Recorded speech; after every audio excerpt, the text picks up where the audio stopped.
Welcome.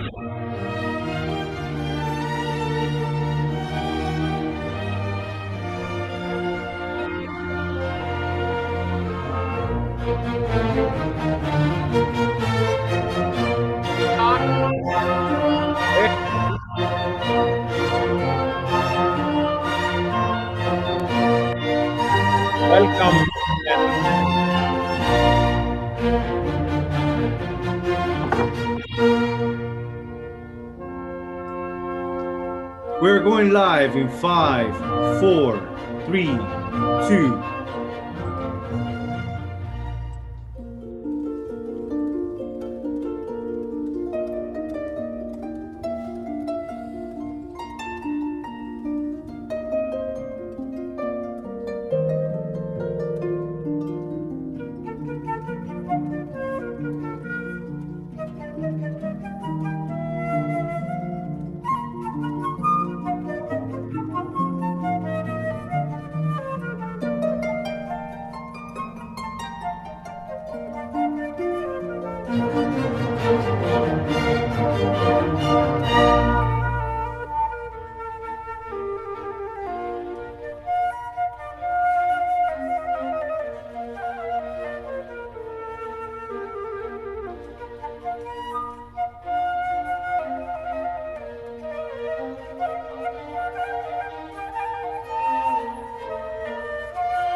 Evening, everybody, for another welcome to another weekly University of Miami Symposium on cerebrovascular and skull-based topics. Delighted to be introducing this week's seminar here. This is now session number 24 for us on Thursdays on this October 29th.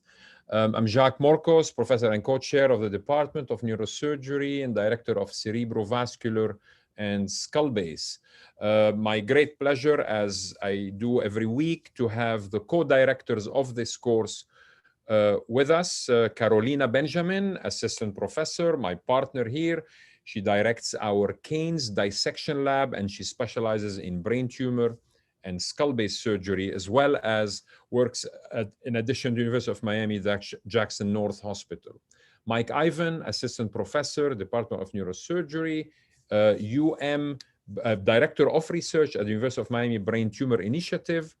Mike does brain tumors, skull-based surgery, as well as epilepsy surgery, as well as my two endovascular, open vascular colleagues, Bobby Stark and Eric Peterson. So it's been great several months doing these things. Of course, we're talking to you from Miami, and this is our medical complex. Our two main hospitals are University of Miami Hospital and Jackson Memorial Hospital. Some housekeeping instructions. Those of you who are new to this today, there is a Q&A box in your Zoom window. Please type your questions throughout the seminar. We will collect them and we will discuss them at the end. We don't offer CMEs. Please let your colleagues and friends know on social media whether you enjoy this. Our two speakers tonight will each speak for 25 minutes. I may or may not need to give them a 2-minute warning before the end, so that the three panelists will talk to us after that. This is where we are in the list of various lectures that we've done, and you can see where we are coming with this next week. I'll show you again. And this, we're going to carry on through December 17, and most likely after December 17, we will do this monthly instead of weekly, since we're hoping that life is kind of coming back to normal for most of us, even though it's going to drag for the COVID situation is going to drag clearly many, many months to come. Next week, please join us for a great skull-based session. We'll have Fred Gentili and Luigi Cavallo from Naples, Italy, Fred from Toronto, University of Toronto, talk about recurrent giant pituitary adenomas, as well as anterior skull-base meningioma. And we have three spectacular panelists: Mike Chacoin from WashU, we have Philip Theodosopoulos from UCSF, and my own rhinology partner, Corina Levin here, University of Miami. Every Wednesday, many of you already know, my partner, Mike Ivan, directs a fantastic symposium on called the Miami Global Brain Tumor Symposium. And next Wednesday will be Mike Chagrou, who is going to be talking to us on glioma connectomics from Australia, Sydney, Australia, where he's relocated a couple of years ago with Charlie Teo. Many thanks to the team that makes these webinars happen, particularly Roberto and Ignacio here, who's running the show, Christina and Ingrid. Various links if you would like to connect with our department here of neurosurgery at University of Miami, with our training department, with me personally, with our departmental Instagram or Twitter. And the box in yellow is where you can see all the previous sessions that have been recorded, and we've recorded all of them. They're there for free viewing by anybody who's interested, if you've missed several. So I'd like to introduce very briefly our panelists. First, Judy Wang, Professor and Vice Chair, Department of Neurosurgery at Johns Hopkins. She's Program Director of the CV Fellowship.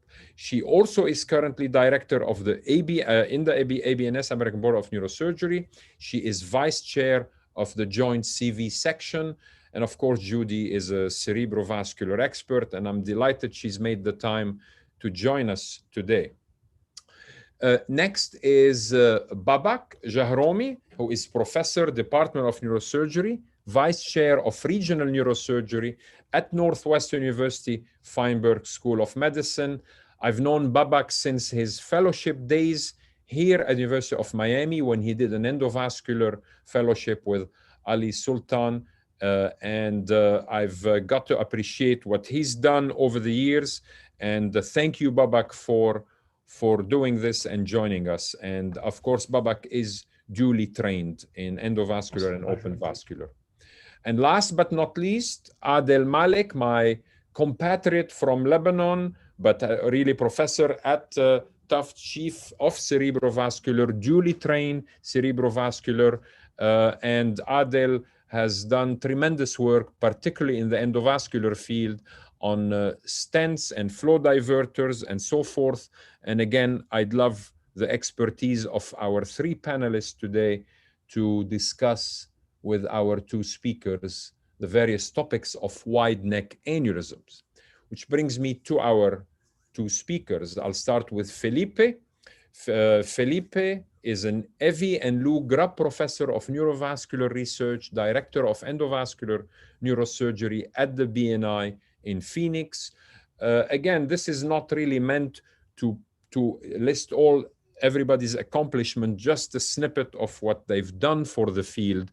Felipe is past chair of the SNIS annual meeting. He's past vice chair of the joint CV section. And the very important job he's doing currently, is doing a fantastic job with it, is editor of probably the best endovascular journal, JNIS, prolific writer of more than 410 papers. Next is Sander Connolly, Bennett Stein Professor and recently chair of his department after having spent his entire career in Columbia. And now he is the chair and will take it to new heights following Bob Solomon's contributions over the years. Of course, has trained numerous cerebrovascular and non-cerebrovascular residents who've gone on to produce great things due to Sander Connolly's legendary lab. He, of course, is past president of the NSA, the Sun, past chair of the Joint CV section, past director of the ABNS, and editor-in-chief of Operative Neurosurgery, also a prolific writer of more than 600 papers in the field. So I'm going to stop chattering and talking, and I am going to stop sharing my slides. And again, now I invite Felipe to share his slides, unmute his microphone, and talk to us for 25 minutes about endovascular treatments of wide neck aneurysms. Following that, Sander will discuss the microsurgical aspects of wide neck aneurysms. Thank you. Thank you, Jacques, and just want to congratulate you on this continuing webinar series. You've really become, I think, the Johnny Carson of neurosurgical webinars. Without the humor. Well, the humor and the charisma are certainly there, and I appreciate the work that you and your team have done. Thanks. I'll discuss today some of my personal endovascular strategies and review some of the novel devices that are used to treat this really complex subgroup of aneurysms, as we know. I have no relevant discussions that are pertinent to today's discussion. Really, over the last 15 years, there's been an incredible technical evolution in endovascular neurosurgery in terms of the treatment of these lesions. We know that these lesions are particularly vexing, mostly to patients, but certainly to us as well, in terms of our ability to control them and to cure them. We've used from the beginning techniques such as balloon remodeling and stent-assisted coil embolization. After the development of stents that were navigable in the intracranial circulation, we began to develop techniques to use these stents a bit more creatively in different designs, such as Y stenting, X stenting, and T stenting, where we actually navigate one stent through the side wall of another into a Y or X configuration, or abut one stent to the side of another in a T configuration. Other techniques that we've developed over time are the waffle cone technique, in which a stent is deployed partially into the ostium of an aneurysm and serves as a buttress for coil embolization. Some techniques obviously have fallen out of favor over time, and one of those has been the use of liquid embolic agents with balloon protection. And certainly we've seen now the advent of very powerful technology, and I'm speaking specifically of flow diversion, which really has revolutionized our ability to treat some of these very complicated lesions. Though this technique is hindered by some complicating factors such as tortuous anatomy, our ability to navigate these devices, which are relatively stiff to their target location, and certainly potential complications associated with the use of adjuvant medications. There are a number of different neck remodeling devices, such as the Pulse Rider and P-Conus devices, which I will discuss as well briefly.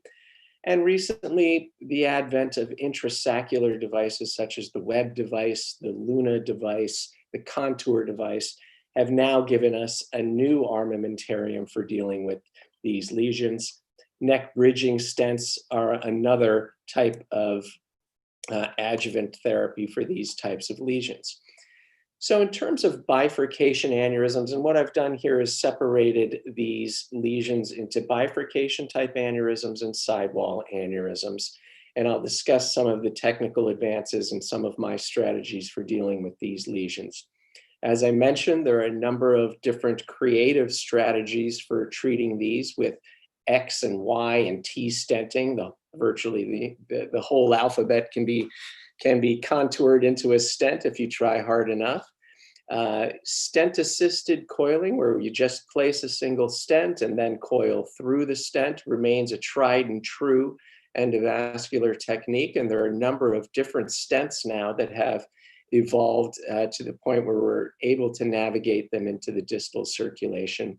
And certainly more complex techniques such as transcirculation catheterization, where we're navigating from the anterior to the posterior circulation or from one vertebral circulation to the other, are important to have in our armamentarium to deal with these types of lesions.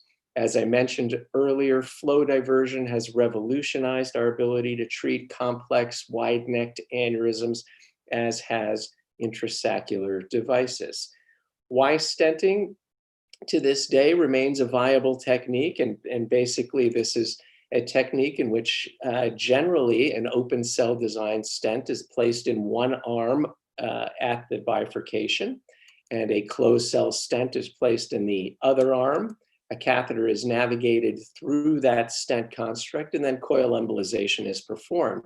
You can see in this particular picture, we've placed a stent into the right PCA, a stent here into the left PCA. We have our catheter in place, and coil embolization has been performed. This technique, while attractive and effective in the early stage, really has proven to be somewhat problematic in the long term. We've seen a significant amount of recanalization, coil compaction with these wide-necked aneurysms. Why stenting really at this point does not create enough of a barrier to prevent recanalization of these aneurysms. Transcirculation techniques, as I mentioned, remain an important means of addressing these lesions. Often we can't get to these lesions through one route. We have to find another one. In this case, this is a 54-year-old man with TIAs, this large aneurysm discovered essentially incidentally. I don't think it had any relation to his TIAs, but he has a very large PCOM artery here, as you can see. And this was our route to the aneurysm, coming across the PCOM and across the basilar apex. If you look closely on this fluoroscopic image, you can see a rough outline of the aneurysm here, probably partially calcified. I'll draw it out for you a little bit better. Our plan was to come from the right PCOM. We have a catheter here in the right internal carotid artery, a catheter below the screen here in the left vertebral artery. We've navigated a catheter superiorly into the dome of the aneurysm. We've come across the PCOM, across the neck of the aneurysm, placed a stent there, and coil embolized the aneurysm. These techniques, I think, remain vital in the treatment of complex aneurysms. There's our stent construct in place. Beautiful initial result here. But as I mentioned earlier, this type of construct, I think, really is prone to recanalization and compaction of the aneurysm, especially in these larger lesions. We can perform transcirculation embolization to deposit a balloon across the neck of the aneurysm. And this becomes more important in the setting of subarachnoid hemorrhage, where our use of dual antiplatelet agents can be problematic in terms of a patient's hemorrhagic risk, especially in the setting of an external ventricular drain or a need for concomitant surgery, such as ventriculoperitoneal shunting. Here we navigate a catheter into the aneurysm, come across the PCOM, inflate a balloon across the neck of the aneurysm, and coil the aneurysm. Here with a Raymond 2 result, certainly sufficient to protect the patient in the initial phases after subarachnoid hemorrhage. Wide-necked bifurcation aneurysms are certainly a challenge, and I think they're a challenge for a number of different reasons. One is that there are markedly different treatment regimens. There are markedly different aneurysm anatomical configurations, and there really is no standard treatment for these lesions, whether it be treatments through interventional routes or through microsurgery. And that really makes it virtually impossible to establish a control arm as a comparator. And at least in the endovascular realm, that limits most of our knowledge of these devices to single arm evaluation. We know that historically, the results have been relatively mediocre in terms of our ability to close these aneurysms successfully, with a Raymond-Roy score of 1 occurring really only in about 28 to 40%. And I would recommend reading the reviews by Fiorella and DeLisi that specifically address this subject. Flow diversion can be used in the setting of wide neck bifurcation aneurysms as well. The flow diverter is an incredible device in terms of deflecting coils away from the parent artery. It really is truly the definition of stent-supported embolization. We see that here in this case of a 62-year-old woman with vertigo, large basilar apex aneurysm, diminutive right PCA. But this illustrates some of the technical challenges of using this device and of these devices and some of its drawbacks. Attempting to navigate the catheter into the left PCA was challenging because of the wide neck nature. The catheter herniated, as you can see here, continuously into the aneurysm itself. Here we navigated across the dome of the aneurysm and attempted to pull this loop back. We were unable to do that. So in this setting, you have to have somewhat creative techniques in order to successfully treat the aneurysm. We've jailed a catheter, as you can see, near the dome. And in order to pull this loop out, what we did is created a grappling hook. We deployed a stent triever in the left P2 segment, unsheathed the stent triever that serves as a grappling hook, enabling us then to pull the catheter system down and out of the dome of the aneurysm, and then subsequently to deposit the pipeline embolization device in this case, and then coil occlude the aneurysm separately. When we looked at our wide-necked ruptured aneurysms in the BRAT trial, we saw, as you can imagine, the worst outcomes at all time points as we expected and as we've come to expect with these lesions.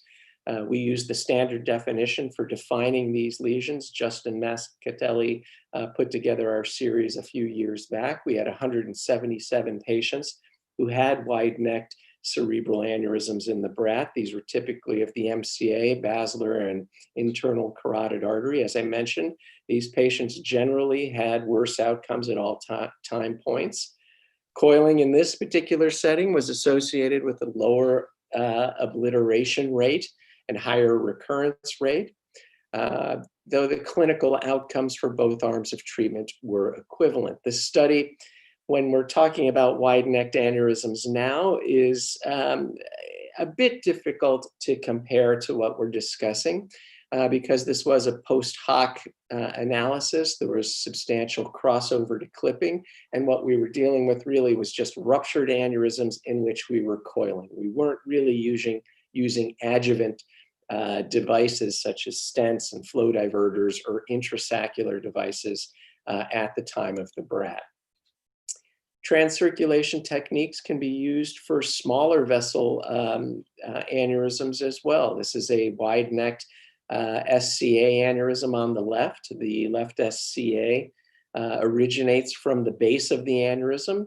You can imagine coiling this aneurysm. If you did coil the aneurysm primarily, say with balloon assistance, in all likelihood you would occlude the proximal left superior cerebellar artery. So in this case, we opted for a transcirculation treatment coming across the posterior communicating artery on the right side, first placing a catheter in the aneurysm, catheterizing across the PCOM, across the PCA and basilar apex and into the left superior cerebellar artery, depositing a stent at the neck of the aneurysm and then coiling the aneurysm. This is our construct, catheter again in the right ICA and left vertebral artery, and then subsequent deposition of the stent and coil embolization. Again, a powerful technique. As interventionalists, we need to be able to do these techniques because of the different angulation of aneurysms. Sometimes it's better approached retrograde than anterograde for treatment.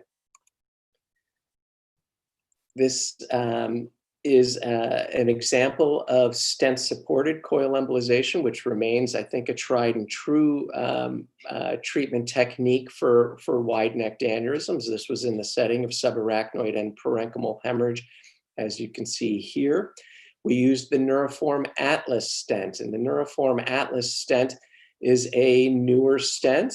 It is designed specifically for deposition in small vessels ranging from 2 to 4.5 millimeters or so in diameter. So we're able now to place stents in smaller arteries. We're able to get there with our catheter technology. The stent is characterized by having both a mixed open and closed cell design. The closed cells are at the ends of the stent and help secure the stent to the parent artery.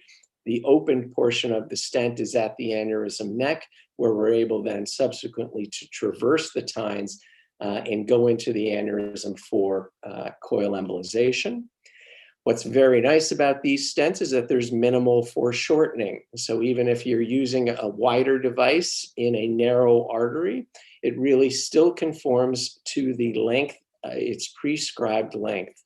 However, it's not resheathable. So once you started deploying it, you really have crossed the Rubicon, so to speak, and have to continue with deposition of the device. So this is our working angle for treatment of this wide-necked anterior communicating artery aneurysm. We've jailed our catheter through the stent.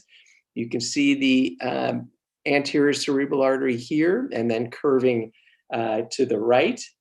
That's where we want to place our stent. This is the aneurysm site.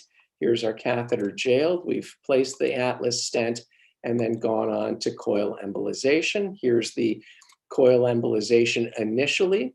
But what we accomplished here was that we essentially walled off one of the teats of the aneurysm here. And I didn't feel comfortable leaving this particular anatomic feature. I felt that now we would be pressurizing this particular teat here and exposing the patient to greater risk. So you're able to then remove the catheter and then re-navigate, again, because of the relatively open cell design in the middle of the Atlas stent. You can re-navigate through it even after pulling the catheter back out and navigate into that teat, coil that teat to occlusion. As you can see in this particular picture, 8 months later, that construct has remained stable. Intrasaccular devices have been an important contribution, a recent contribution. Adam Arthur and colleagues presented the WEBIT results, the one-year WEBIT results at the AANS last April. The WEB device comes in two anatomic configurations, the more spherical and then more rectangular type of device. And what's important and essential for this device is that the device really has to be opposed to the walls, the lateral walls of the aneurysm in order to be effective and in order to prevent an endo leak into the aneurysm. This was the first device designed specifically for the treatment of wide neck bifurcation aneurysms. In the WEBIT trial, they enlisted 148 patients at 27 international sites. The US was by far the largest sites of enrollers. They treated both ruptured and unruptured aneurysms and followed those for 6 months to a year. And the results were exceptional. The safety profile was incredible. There was only one adverse event, 0.7%, and that was an intracranial hemorrhage at 22 days. There were no deaths in their series. 53.8% had complete occlusion, and 84 or close to 85% had adequate occlusion, though retreatment remains an issue and occurred in nearly 10%. When the WEB device works and you've picked the correct type of aneurysm anatomically, it is a joy to use. It can take just several minutes to navigate the catheter to its desired location. Deposition of the device is relatively straightforward. This is an ideal case, relatively wide-necked aneurysm at the left MCA bifurcation. The device itself is conformal to the exact appearance of the aneurysm, and the immediate results are quite gratifying. This is a powerful device, even in the setting of subarachnoid hemorrhage, but one that can be challenging occasionally to use. And this is one of those scenarios. And I think it becomes a bit more challenging to use in the anterior communicating artery region. It's a relatively stiff guide catheter and microcatheter that are required to navigate and deploy the device. That microcatheter will somewhat distort the angle of the anterior cerebral artery. You can see this bowing of the microcatheter here, whereas before it was sloped. So that angles the microcatheter towards the sidewall of the aneurysm rather than towards the apex of the aneurysm. So we felt we were in a decent position, even though we were at roughly 2 o'clock in the aneurysm, and deployed the device and shot our controlled image before detaching the device, and we created subarachnoid hemorrhage. We ruptured the inferior left lateral wall of the aneurysm. The key in that situation is to not deflate the device or retract the device, but to leave it in place, allow it to tamponade. But we had clearly obstructed the origin of the left A2 as evidenced in this angiogram, and we had slowed flow and were beginning to thrombose the right A2 segment. So unfortunately, we had to go to the other side, place a stent into the left A1 into the right A2. We did that by partially recapturing the Webb device, pulling it slightly into the catheter and advancing the catheter. That had the concomitant effect of driving the Webb device through the dome of the aneurysm. However, we kept the device in place. Controlled angiography didn't show any further hemorrhage. We deployed an Elvis junior stent across the neck of the aneurysm, spanning the right A2 to left A1, and then coiled the aneurysm. Small amount of coil herniation through the tines of the stent here. And really, this is what I like to call a complication crescendo, and these things can occur. I liken this to the fire at Notre Dame last year, where this devastating fire ruined parts of this incredible church, and the reconstruction was incredibly complicated. And that's what can happen when these devices and their use goes awry. This patient, however, did well. This is 6 months later, reasonable result. We're not going to mess with this at this point. We've left him, and he's done well up to this point. Other intrasaccular devices include the contour device. This is a dual-layered radio-opaque device. It is really a flow diverter as well as a flow diverter. It's nestled into the base of the aneurysm and deployed, and it diverts and disrupts flow to the point where the aneurysm occludes. And you can see here on this model the nice flow diversion at the neck of the aneurysm towards the contralateral artery. The pulse rider is another one of these neck bridging devices. The pedals of the device are deployed at the base of the aneurysm. The wider necked shaft of the device adheres nicely to the parent artery en route to the bifurcation. And you detach this device and coil through it by navigating a catheter through it. This is our immediate result, and this is the long-term result. Again, a relatively straightforward device to use. It's not my preference any longer, given the advent of the Webb device. These pedals are very fragile. What we've noticed is that crossing them or recrossing them will often damage the device or manipulate the pedal in one direction or the other. It's not a particularly durable or substantial device, so it's one that I'm not a huge fan of, but it is somewhat effective. There are other neck bridging devices. The P-conus device is an extension of the Waffle cone technique. It essentially is a stent with a flared pedal-like system at its base that is driven to the base of an aneurysm and deployed. The petals come in a variety of different sizes, ranging from 5 to 15 millimeters. The length of the shaft can vary from 20 to 25. And what we've seen in again, these single-armed evaluations is adequate occlusion in up to 80% of patients. The barrel, another vascular reconstruction device. It's a true stent that is bowed or expanded in its central region. And when deployed and pushed superiorly, bows even further into the neck of the aneurysm and can be easily crossed to perform coil embolization. Moving now to sidewall aneurysms. A number of different techniques as well are employed.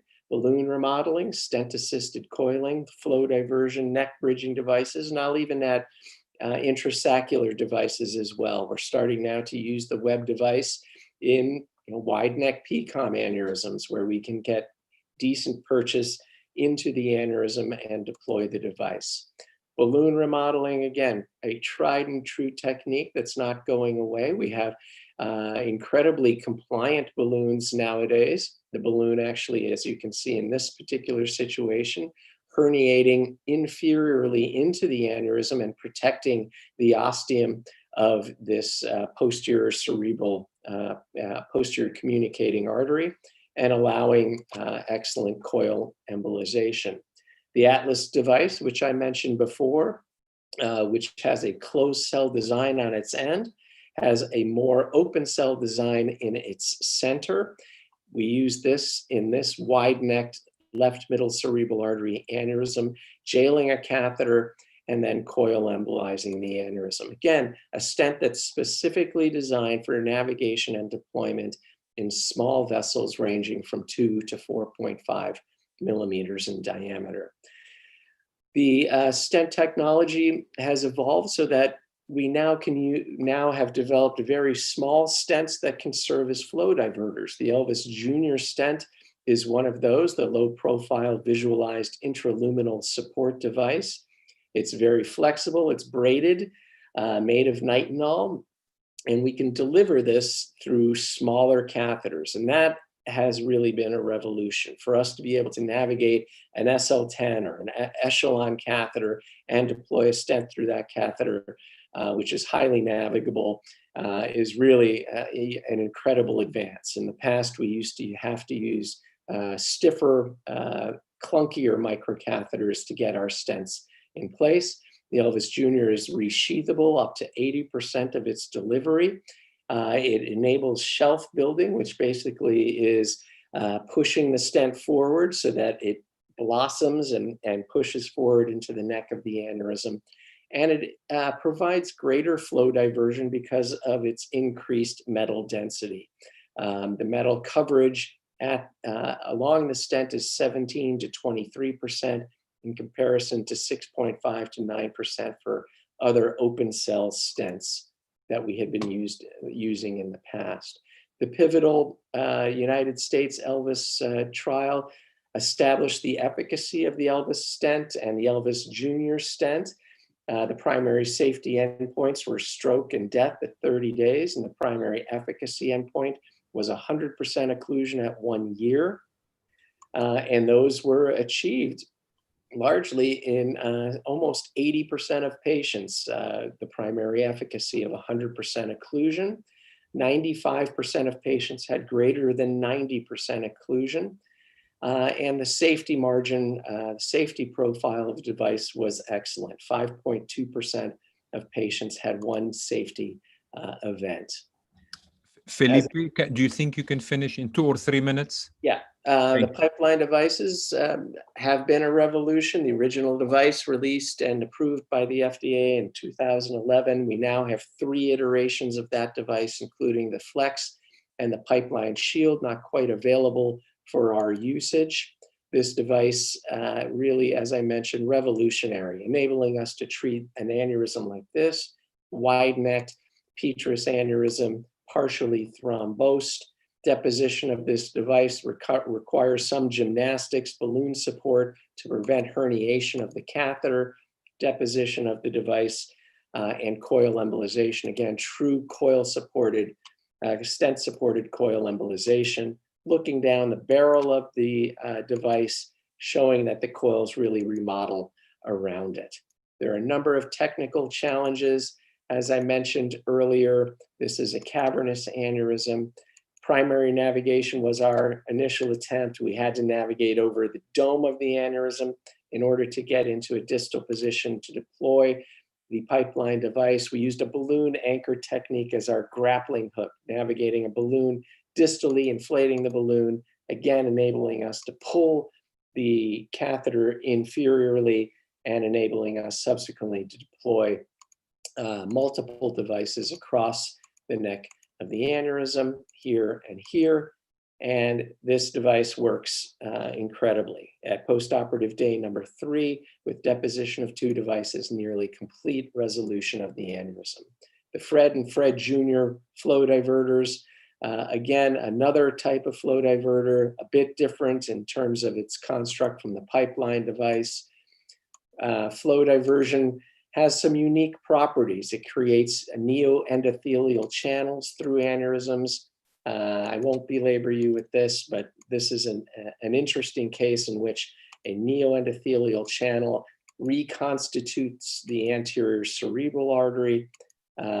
As you can see in this picture here, where the PCOM fills the aneurysm, a channel fills the anterior cerebral artery and fills then distally into the distal ACA.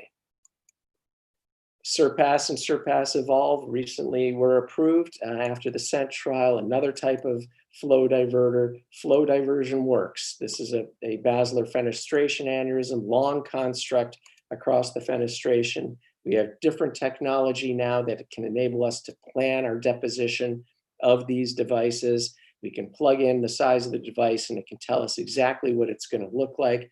Flow diversion works. Here's the pre-pipeline pictures, post-pipeline, reorienting the flow into the aneurysm a year later. And finally, the neck bridging devices are another advent that have improved our ability to treat these complex lesions. The Komanichi device is a temporarily deployed device where we can inflate the stent at the neck of the aneurysm, coil through it, and then remove the stent. Then this really obviates our need for use of dual antiplatelet therapy.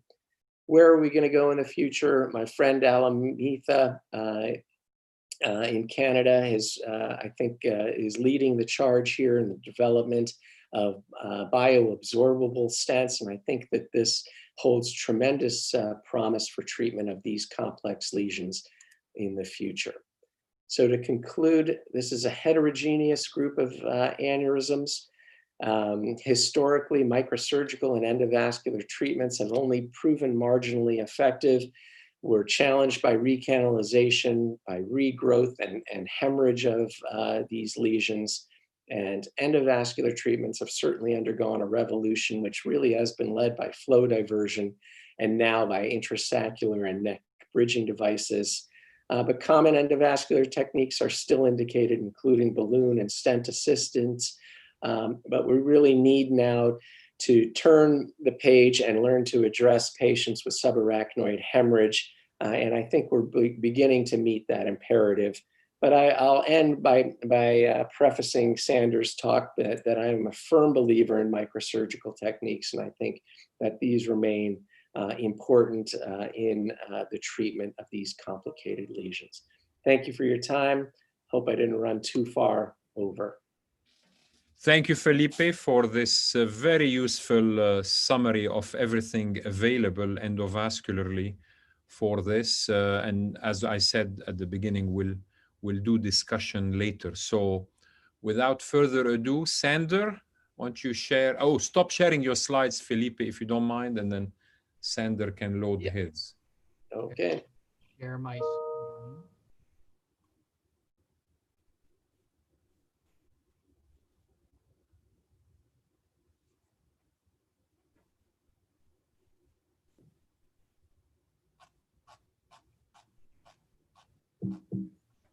Can you see it okay? Yes. Great. So that was a wonderful talk by Philippe, and as he noted at the end, he's a firm believer in microsurgery, and I'm a firm believer in endovascular solutions to wide neck aneurysm. So it's not going to be that competitive a discussion. I do want to start by thanking Jacques. I mean, this is an amazing thing you're running here, and we're all watching it on a weekly basis. And kudos to everyone in Miami for making this possible. I think one of the first things that I thought about when I talked about this is, you know, everyone knows how to clip aneurysm, so it's not going to be as fun as listening to Philippe's 12 new devices. We're using pretty much the same devices that I trained with, but I think the judgment for when we use the devices, how we use them, I think has evolved. And I think one of the things that Philippe touched on is the issue of what is a wide neck aneurysm and how do we decide from a evidence-based standpoint, which should be treated with surgery and which might be better treated with endovascular approach. And part of that difficulty in understanding the literature is what is actually a wide neck aneurysm. And so this is a paper that just from last year by Park and colleagues. And what they said is that, you know, it's obvious that these are both on the upper level on the right and on the lower level, these are both wide neck aneurysms. But these are very different in terms of the challenges that they present an endovascular surgeon. And so you might have an aneurysm that's a little bit bigger, might have some perforators stuck to it, might be in a difficult spot, but even though it's wide necked, the anatomy is quite good for coiling and for an intrasaccular device like Philippe showed you with the web device.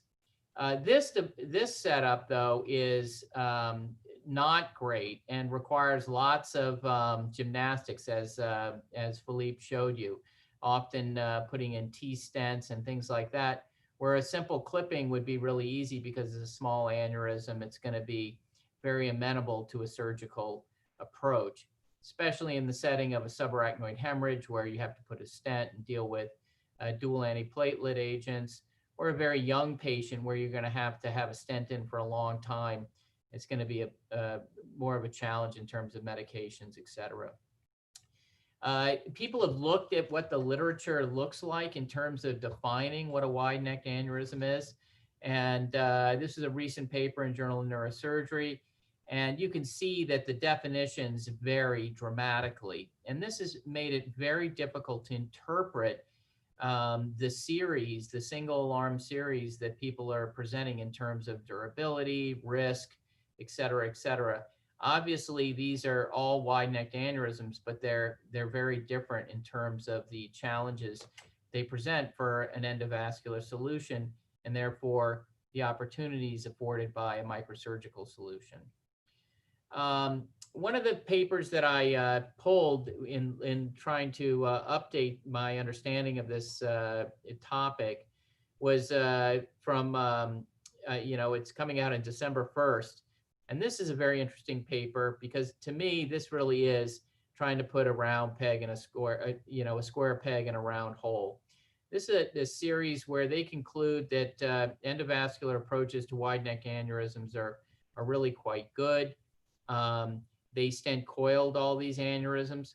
Look at the size of these aneurysms. Mean size 1.68 millimeters, and 7 of these were asymptomatic. You have to ask yourself, what are they doing in terms of treating asymptomatic 2 millimeter or sub 2 millimeter aneurysms? And with that, they were only getting a 90% occlusion rate and a 5% early recurrence rate. With surgery for these aneurysms in the setting of subarachnoid hemorrhage, you would never have that kind of occlusion rate or early recurrence rate. And here's a case just from last week that I was asked to deal with. And this is a very unusual bilobed aneurysm ruptured, could be treated with some sort of stent gymnastics, but really, I mean, it's just much more straightforward for a microsurgical approach, and really presents very little nuance for the experienced surgeon. So I think that in some of these aneurysms, microsurgery really just makes a lot more sense right now. There may be new devices that come along, but for today, I think this is a great case for microsurgery. If you look at the web data, and I'm fascinated by this because the FDA's asked me to speak about this device on several occasions, and you look at some of the recent reports, one of the things that really sticks out to me, and I've heard the same thing from people putting these in, that it's really quite nice when it goes well, because it really takes very little time and very little effort. But as Philippe showed you, there can be problems with perforation. But the thing that really strikes me in this data is the low complete occlusion rates. You're usually using a web in the setting of somebody with an unruptured aneurysm. And I just wonder what, a 53% complete occlusion rate really means for the natural history of an unruptured aneurysm. As you know, unruptured aneurysms have a pretty benign natural history to begin with, and to improve upon that with an incomplete occlusion, to me seems probably less than ideal. If you look at the way that they discuss complete occlusion, also, it's with this, even with this little bump that doesn't really control the neck region in terms of the repair, that it's considered a complete occlusion. So I just think that when you look at this literature and you think about this, I think there are patients where a microsurgical approach really you want to avoid, and the web is great. Basilar apex pointing back in the brainstem, high, no question about it. But I mean, for an MCA aneurysm in a young patient with an easy sylvian fissure to split, I think that surgery is going to outperform this device for durability for certain. If you look at some medium-sized series, Philippe talked about the Atlas trial. And again, I thought that this data was better than the web data in terms of the Raymond Roy repair rates. But you're still really kind of in the 80 to 85% range with a 5% risk of stroke or death. And so I think if in your hands, you think the aneurysm is going to have less than a 4 or 5% risk of stroke or death with surgery, and you can improve upon that 85% perfect anatomy, then you definitely should consider microsurgery for those patients. This is another Atlas series, this one from Korea. Same size, more or less. Interesting, procedural complications were much higher than the ones reported in the other series, and complete obliteration rates slightly lower. The other thing is there's frank residual aneurysm in about 9% of cases, and that's something that you just don't see with modern surgery. If you look at other stents, this is a recent data published in Stroke on from the Stent trial. And if you look at this, same kinds of things, complete occlusion rates, far less than you would see with surgery, and 12-month stroke and death rates, certainly in excess of what most surgeons would be taking people to the operating room for. So I think that if you're looking at taking care of low-risk surgical cases, then these devices, at least today, don't really compare that favorably. If you look at a meta-analysis of 2,500 aneurysms, and this is problematic because obviously these are obtained with multiple devices over a long period of time, you still look at the same kind of stuff, recanalization and retreatment rates that are far in excess of surgery, and long-term neurological outcomes that really map identically to surgery, so to microsurgery. So I don't think a lot to hang your hat on. Obviously, there are cases that you would not want to operate on, and then Philippe talked about the Bratt trial, and obviously he knows more about it than anybody. But I do think that what this trial does show is that microsurgery really does have a role in wide-necked aneurysms, and that it really can perform similarly in terms of clinical outcomes. And that if you're dealing with young patients where retreatment is really something you want to avoid, somebody who's going to get lost to follow-up, for instance, then I think that microsurgery really has some distinct advantages. That said, I think, we have to keep an open mind. There are many ways to skin a cat, and usually the best way to do that is what's best in your team and your individual's hands. So what works best at the Barrow is different than what works best in Miami or Columbia. And so I think you really have to size this discussion to what your skill set is. Regardless of where you're trying to treat these lesions, I really do think a team approach is necessary. And the reason it is you don't want to be pushing your technique beyond where it needs to be. And so while many people will be treating both open and microsurgically themselves, there may be cases where you're really pushing things beyond where the technology really is for the patient at that time, and maybe looking to somebody else to help you is not an unreasonable thing. So when would I consider an endovascular repair for a wide-necked aneurysm? I think it's as simple as this. When the risk of the microsurgery is higher than that of an endovascular repair, especially if the microsurgical repair is likely to be less than ideal, and there are situations like this, I always opt for the endovascular approach. The other situation where I really like an endovascular repair for a wide-necked aneurysm is when a patient has favorable anatomy for it, especially a proximal ICA. I think the pipeline devices and the flow diversion there is an amazing game changer, much better than what we were doing with suction decompression or cardiac arrest or any of that. This is a much better solution. But also, especially when patients need to be on anticoagulation or high-dose antiplatelet therapy, I think that there's no reason to be doing microsurgery in this day and age on those patients when there's such good endovascular options. When do I really kind of favor a microsurgical repair? I think when the endovascular risk is higher than the microsurgical risk.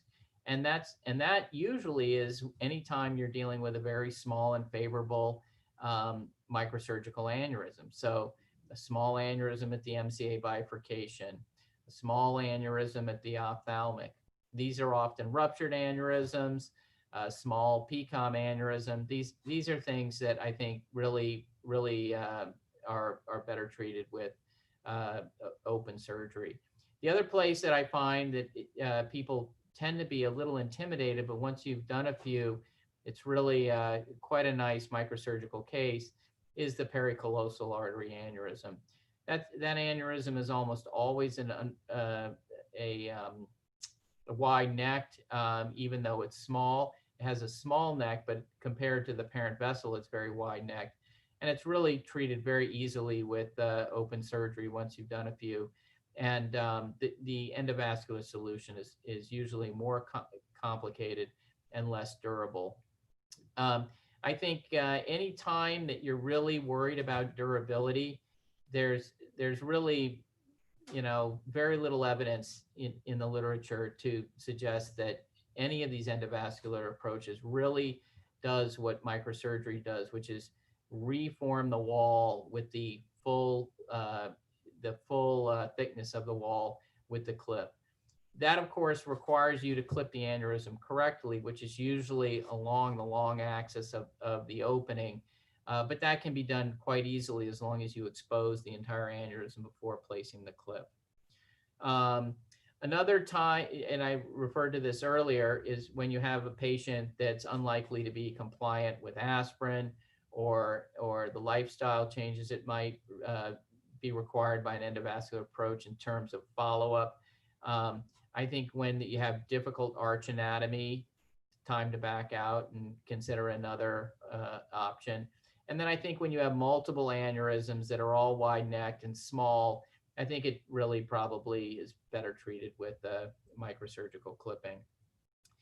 I think, however, there is an elephant in the room on this discussion, and I think that over time, what we've seen here is that, at least in New York State, that patients are increasingly opting for this, and surgeons are increasingly choosing to do an endovascular repair over a microsurgical repair.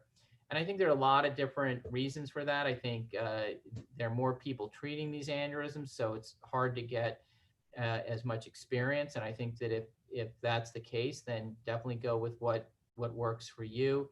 I also think that patients are really not that concerned with retreatment and the extra follow-up. What they really don't want is to have their head opened. And so I think that, you know, if you're really listening to the patient, I think that really does drive this decision in a lot of cases. So this is the kind of case that I think could be treated with a intrasaccular device. In fact, I saw a different surgeon recently, and they recommended a web for this MCA aneurysm. This person's pretty young, super healthy, 40. This is completely asymptomatic, and I thought that this was not great for a web device. I thought that the branches of this division, this inferior division, really were involved in the neck, not just one branch, but both. And I also thought that this aneurysm on the other side, this MCA aneurysm, was really the vessel really comes out of the neck. And so I kind of, you know, ripped it on Judy and said, well, you know, why not take care of both of them at the same sitting and just clip both of them? So I think that that's certainly a reasonable option. If you're going to treat wide-neck aneurysms, though, I think you do have to be prepared for complications. And if you're prepared up front, then just like with the endovascular bailout techniques that Philippe referred to, I think that really can help you once the fire starts burning. I think to have the STA ready if for a potential bypass is very helpful. It's easy to get on most anterior circulation aneurysms. Have a complete trapping plan. And in fact, being able to trap the aneurysm with temporary clips, I think is a good thing, even if you never use any of the temporary clips.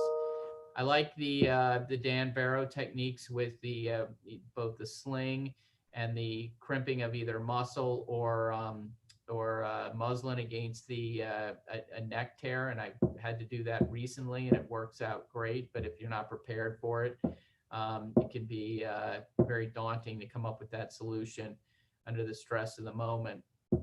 I think most aneurysms can be clipped directly in line with the vessel, but occasionally you have to do things like picket fence techniques. You have to use fenestrated clips and curved clips to kind of gather dog ears. And I think that you have to be aware that your initial plan for the clipping may not lay out the way you wanted it to. A perfect example is the case I did today, which was a inferior wall blowout of an ICA in somebody who couldn't take aspirin. And I thought I was going to clip this with a fenestrated clip, and the fenestration just kept kinking the vessel and compressing the optic nerve in a way I didn't want, and had to use a kind of one of those alligator side biting clips. So always have a couple of secondary plans. In ruptured aneurysms, I think decompression is always something that's on the table, especially in patients that may have ischemia. And so I'm always prepared to float a flap or leave a flap out. And I think that can really help you in terms of getting through some of these problems. I have a case that I'm going to share a little bit differently. Let's see if I can do this.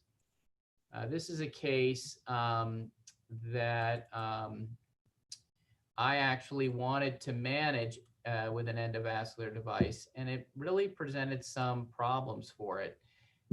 So this is, let's see if this is playing.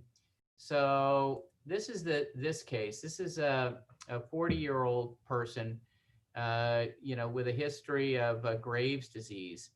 And she has an aneurysm that's kind of a blowout of the ophthalmic segment. The ophthalmic artery comes out of it. There's a carotid cave aneurysm that we thought was going to be actually extradural, and it was. And then she has this very large, it's actually giant. The filling portion's not giant.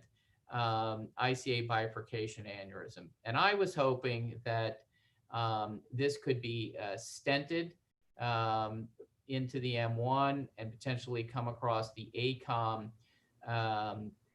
Sorry to interrupt, doctor. We can see some information in the bottom right and the bottom. If you can open up everything, please. Is that better? Yes, thank you. Yeah. Okay. So the coming across A1 to finish this off. But due to some arch anatomy and some difficulties with placing the stent, that was abandoned, and we were asked for a microsurgical repair. And I think that this case, brought up a couple of technical things that I think are kind of interesting. One is that I think it's really necessary in a case like this to fully expose the aneurysm. So this is us taking, once we've split the fissure, and you can see the MCA branches here, we're just actually resecting the brain that's over this. And there are all these veins that are attached to this. These are not arteries. But if you go to try to clip this and get this, fully decompressed, those veins are going to bleed a lot. So in the interest of time, there's the proximal aneurysm. So I'm trapping it. I'm getting a clip on the ICA. I'm exposing the A1, that's Hubner, next to the A1 for another temporary clip. And then we're going to trap this aneurysm, there's the A1, by clipping the MCA up here. And so now the aneurysm's completely trapped, and I'm going to try to reconstruct the neck with a fenestrated clip above the A1. That's the A1 down there. And every time I did this, and I put on several clips and then kept taking clips off, obviously always happens, the pressure of the aneurysm just pushes the clips down and occludes the M1. And so what we had to do was, so this is a second fenestrated clip coming down and then taking off the first fenestrated clip.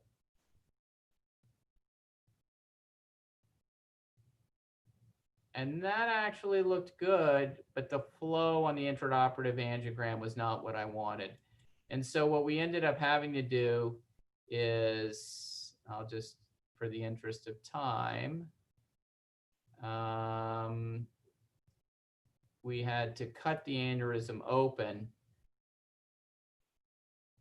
under arrest, under trapping techniques, and then just suck out enough of this clot and thrombosis and get enough of the blood out of the dome. Didn't have to take it all out to get the aneurysm soft enough so that we could get it clipped.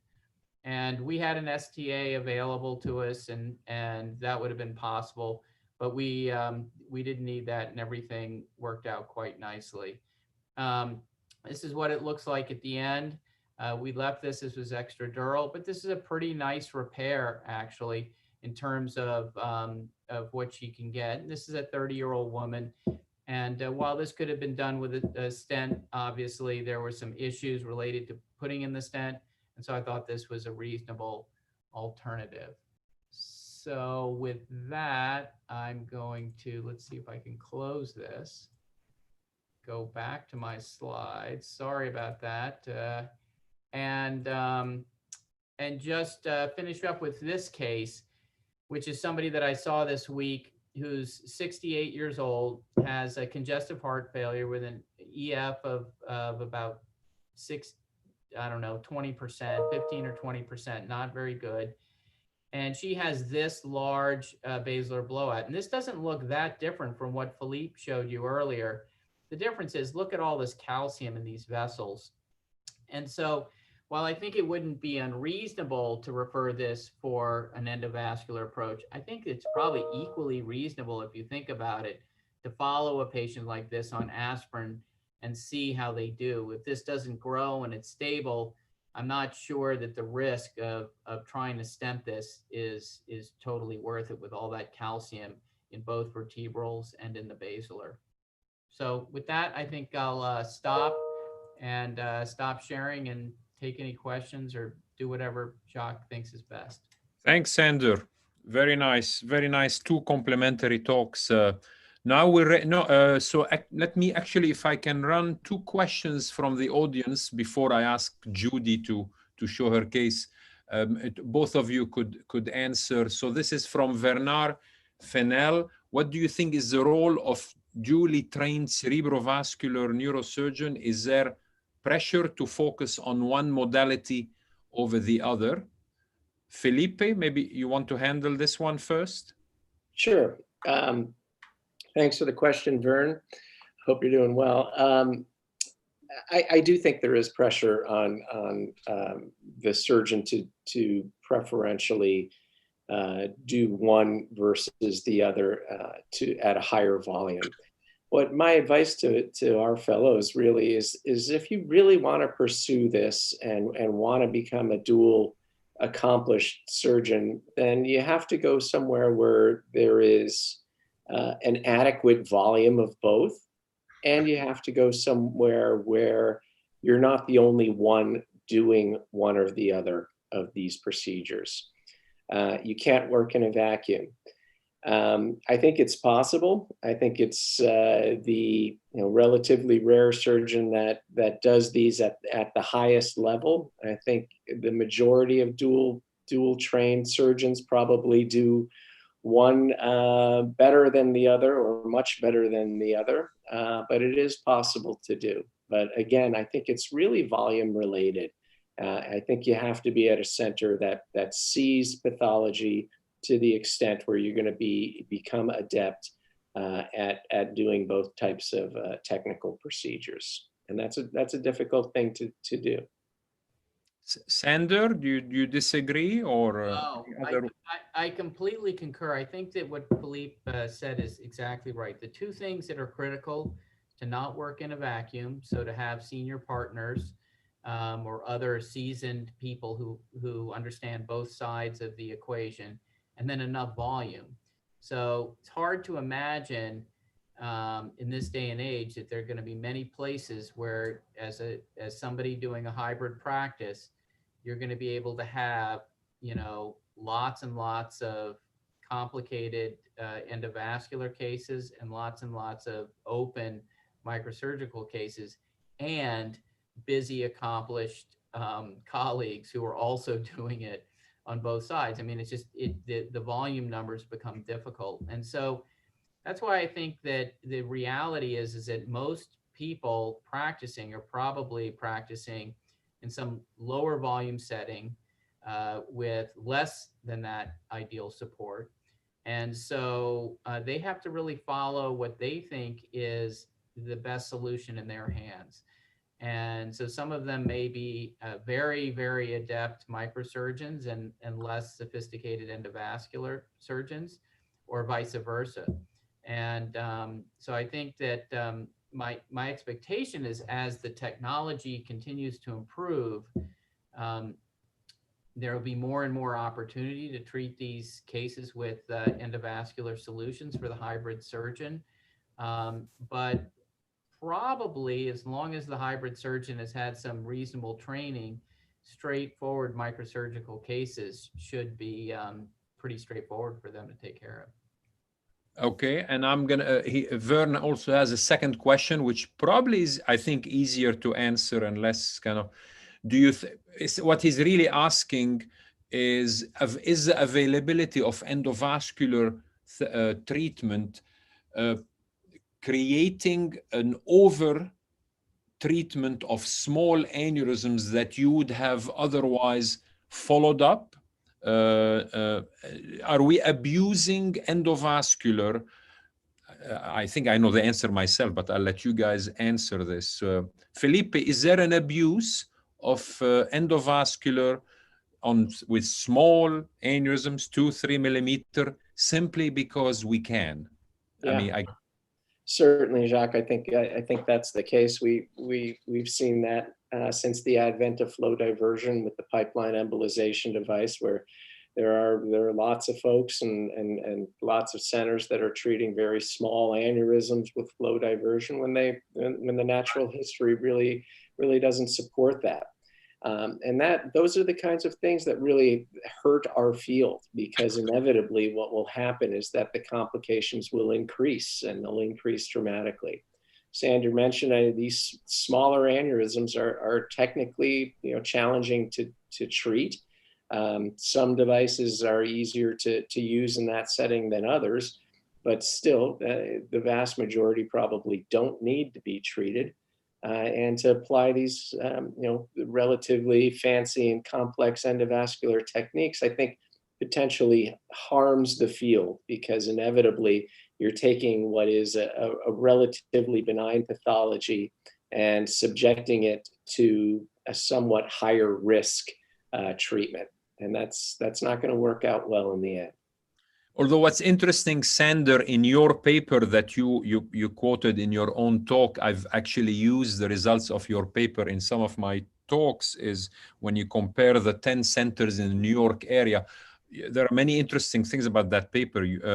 But one of them is that what you found, which is not unexpected, is that it is easier to get away with suboptimal endovascular treatment than it is to get away with suboptimal microsurgical treatment.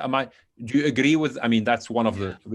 Yeah, and I think that we see that with a lot of things, both in vascular as well as outside. So another area is radiosurgery, right? Yeah. So you can undertreat an AVM with radiosurgery and the complication rate will be 0, and you've done a treatment, and there you have it. And so I think that we have to be very cognizant as a community that this is out there. It exists in things other than vascular, things other than neurosurgery. Right. But that it's really on us and to kind of hold up our profession as being patient-centered. And I think that undertreating an unruptured aneurysm, unless the patient's really young, it's probably not doing anything to the natural history. It just is not doing anything. So it's all risk and probably very little benefit. And yet, if there's not a complication, everyone's happy. The hospital's happy. The patient feels psychologically like something's been done. And so, and because this is not, big ticket stuff for the healthcare system, no one's really screaming and yelling about it the way they are with spinal instrumentation or what have you. So I do think that it's on us to walk the walk, show our trainees and colleagues that we're not going to do this, and just hope that eventually people kind of morph away from that sort of behavior.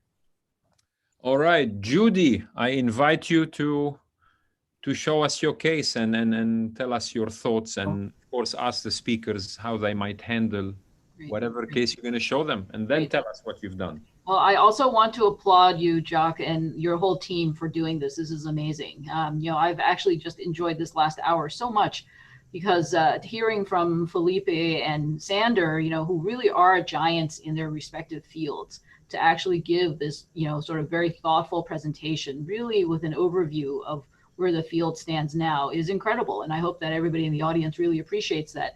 Having them both share their views is actually quite amazing.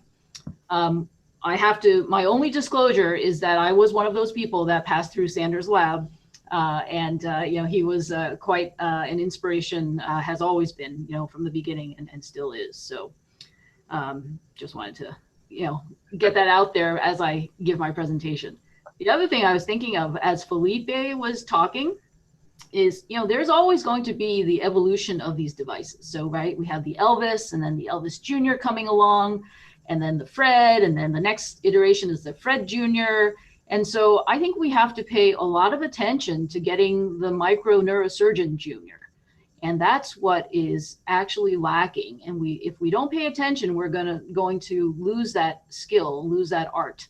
And I think that that is something that we have to pay attention to and sort of counter, sort of the forces out there that we were alluding to earlier. So I'll just get that out there, and then we'll talk about my case, and then everybody else talk. And I hope we have more conversation about this. So I'm going to share my screen and see what the panelists would do with this. So we have, do you see the screen yet or no? Yes, but go on the presentation mode. Oh, presentation. Like a slideshow. Yep, you got it. Okay. Do I need to do display settings? Yeah, no, but we're seeing two slides at the same time. We're seeing the next one as well. Oh. If you... How about that? Yes, perfect. Okay, great. So 36-year-old woman, incidentally discovered approximately 8 millimeter by 7 millimeter left ophthalmic aneurysm, totally found incidentally. She has a factor V Leiden mutation and recurrent and chronic DVTs because of that May-Thurner syndrome. And she's on Lovenox and needs to be on it. She also has lupus. So because of her May-Turner syndrome and all the chronic DVTs, she's had actually iliac vein stent as well as an IVC filter. She actually has a positive family history, aneurysmal subarachnoid hemorrhage and a grandmother, but she does not smoke. And of course, she's totally normal. She complained of some visual obscurations, but I could not detect any visual field deficits or problems, and actually got her a full formal visual evaluation, and she had no deficits.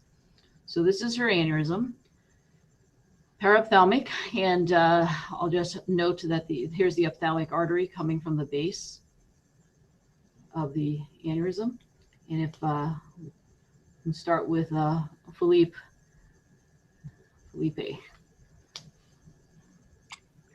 Yeah. What was the dimensions of the aneurysm again? About 7 by 7.6 or something. Okay. Well, there are the two aneurysms there. Yes. One just proximal to that larger ophthalmic segment. Yeah. Yep, right there. That one may not. That one's just, I think, a little above the ring. So I think that one also is within the subarachnoid space. I would, in this situation, I would use a flow diverter. I know that the artery originates from the base of the aneurysm. I don't really think that that is particularly problematic. What we've seen is that with time, even with coverage across the neck of the aneurysm, what will happen is the aneurysm will regress and a channel will form through the aneurysm to reconstitute the ophthalmic artery. I think it would be very unusual to see acute occlusion of the ophthalmic artery with initial flow diversion. If that ophthalmic artery occludes, I think it would probably occlude in a very delayed fashion over time, and the patient probably would be able to tolerate that. In fact, I'd be shocked if the patient didn't tolerate that. I wouldn't put coils in the aneurysm, specifically because I think you would obtain an acute occlusion of the ophthalmic artery, and that potentially could blind the patient. But I think this is a good one for flow diversion, and it would cover the proximal aneurysm as well. Felipe, I don't know if you caught her past history. Are you not hesitant because of her syndrome and her hypercoagulable state? She's had, what did she have, DVTs? Yes. And, yes. yeah. Chronic DVTs. So she's already stented for that, has an IVC filter, and is on Lovenox. Needs chronic anticoagulation. Yeah, those are certainly considerations, and she is young.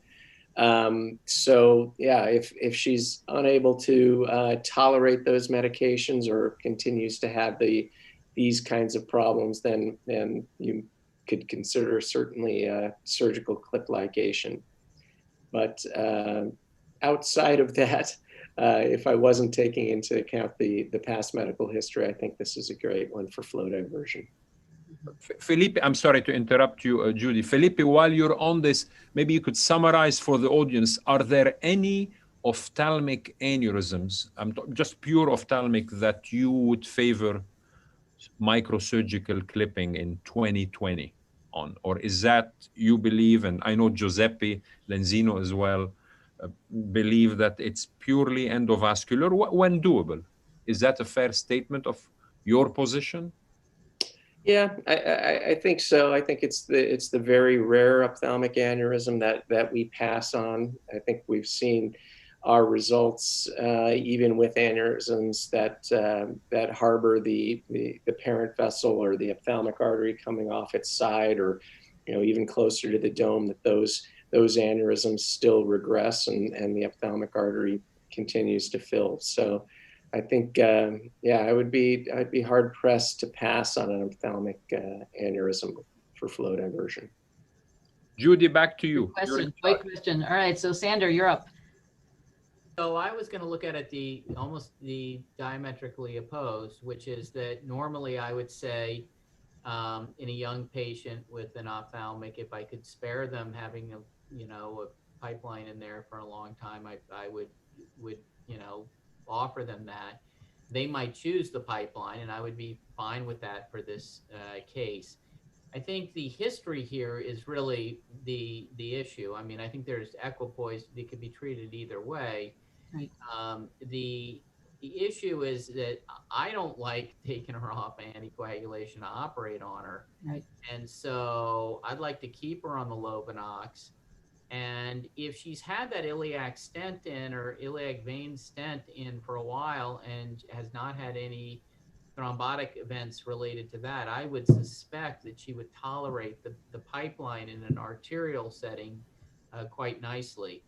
I suspect that proximal aneurysm is not intradural. I think it's probably extradural, but it does let you know how diseased the vessel is, and that's one of the nice things about a pipeline reconstruction, is that you're kind of reforming the artery. I also have not seen in our pipeline series any problems related to the ophthalmic artery, and we would not put coils in this either. That said, we have seen some problems with people with delayed issues related to thromboembolic events. But like I say, I think if she's tolerated the stent in her venous system for a while, then she's probably likely to tolerate it in her arterial system. But I don't have a lot of experience with this specific setup. I mean, we do see lots of people with factor V Leiden, and we do see a lot of hypercoagulable patients. And we do tend to shy away from putting things in their vessels when we see them. But the fact that she's already had a stent put in and maybe is tolerating it might give you some clue that in this patient she might be able to tolerate it. Yeah. So I agree with both of you, and I ended up feeling like she was like a hot potato that everybody wanted to throw to the other person. Everybody touched upon these management considerations. So there's this issue of her needing anticoagulation and antiplatelets, so is that a good thing for endovascular or a good thing for microsurgery? Hard to say. There was a concern here with my partners worrying that having the ophthalmic artery at the base of the aneurysm would leave the aneurysm incompletely occluded because of the need for that vessel to stay open. And so ultimately, really, I had to discuss with her many times. And, you were mentioning, Sander, that in a lot of people, they don't want their head cut open. I tried to talk her out of surgery multiple times. And believe it or not, because she had that family history and she sort of knew that what the issues were, she wanted something as definitive as possible. She was not worried about having a craniotomy, and really came back to me several times. I sent her away to talk to everybody else, and was hoping that she would be taken care of, but she kept on coming back. And so I did take her to surgery for a clipping with anterior clinoidectomy, and also did a left neck dissection. And so I'll try to do the video now. And this video is made by my fellow, Risheng Xu. And he's doing a year with us as a open microsurgery fellow. He's an infolded fellow. So you can see the falciform ligament being elevated. This is him operating, and he's dividing the falciform ligament. We're creating a U-shaped flap in the dura. This is an intradural clinoidectomy, which is our practice, as opposed to extradural for these. You can see the aneurysm dome at the bottom of the screen here, right there. That's already partially exposed. And so I do think that there are improvements in our microsurgical tools. So this is the Sonopet. This is an ultrasonic aspirator, and taking away the clinoid with that, as opposed to using a diamond burr, is a different feel, especially when it comes to my blood pressure, because you're really not pointing at the dome of the aneurysm as one used to have to do with those drills. And so here we are coring out the anterior clinoid, separating out from the optic strut and so forth. And here's the neck of the aneurysm. You can see the secondary dilatation, very angry dome there. And that little aneurysm, by the way, was extradural. And so the first clip going on after the ophthalmic is exposed, and it was, because of the wide wall, it was clear that one clip was not enough to occlude the aneurysm. So I put a second clip on, and then we actually did do ICG, and it showed that the aneurysm dome was still filling. So I went back, and actually you see that a little bit there, and then I had to stack a third clip. So again, that instance of sort of, you have to adapt what you do based on what the reality shows you. And so I did not expect to have to use so many clips. I didn't think it was that big of an aneurysm, but it ended up that I needed the closing strength of all those clips to really keep the aneurysm closed and the ophthalmic open. So this is closing the dural flap and reconstructing the dural opening with some Tacoseal to seal the dura. And she did have headaches afterwards, because people with a clinoidectomy do tend to get headaches post-op. Here's the ophthalmic that's open, and that was her. So I suspected that she would be difficult, and I was not wrong, because she actually had great vision for 2 days, and then on post-op day 2 she started losing her vision. And I suspect actually that because of her prothrombotic state, and where I could not restart her Lovenox, I did not feel comfortable restarting anticoagulation immediately. I think that she probably closed down her ophthalmic artery, because we did get visual problems. So be happy to hear everybody's thoughts on that. Judy, sorry, you have proof that the ophthalmic closed off? You repeated? No, did not yet. No, that's presumption. Oh, I see. It happened in a delayed fashion. So usually, if there's a thermal injury, from drill or the the ultrasonic aspirator, you would expect that to manifest, I think, a little earlier. So it happened, I think, more than 48 hours afterwards. I mean, the angio you showed post-op, I'm sure you've seen the images more detailed. The ophthalmic fillings, maybe it's a timing that you chose to show, much less than pre-op, no? Or was it? Yeah, I felt like it was probably a little less robust. Yeah, it's possible. But yeah, it was the I actually did have to adjust the clips to back off on the first clip. The most proximal clip, I had to back off a little bit because I thought it was occluding the ophthalmic. The other technical thing I usually worry about when I clip these is the distal dural ring tends to tether thing. And I don't know, it's an edited video. I don't know if the distal dural ring acted as like a guillotine, or as you close it off, it can do that. So I'm, That's a good point. That's a good point. I did make a note of cutting it. It wasn't included in this, but you're right. Good point. Yeah. Great. Sander, any comments on Judy's point? I'm sure Judy does this pretty much the way we do it, because we do it the same way. But the one thing that we do almost always, and it's very rare for us to clip an aneurysm with ICG alone. Sometimes I will, but it's very rare. I think an intraoperative angiogram's really helpful. It can show you things that you don't expect or see with the ICG. The ICG is good for confirming that blood vessels that you can see are open, but it's very hard to determine kind of the flow rate and things like that. So I don't know that that would have made any difference here, but sometimes that's helpful. I do think that people who have a drilling of their clinoid have headaches, and I think that is from the bone dust. And so we do a lot of effort to try to compartmentalize that drilling with gel foam and try to wash it out really well. And then I do a very slow steroid taper as well, which seems to help. But I have had a patient here or there with really chronic headaches that I thought was like, a CSF leak or something. We can never document that.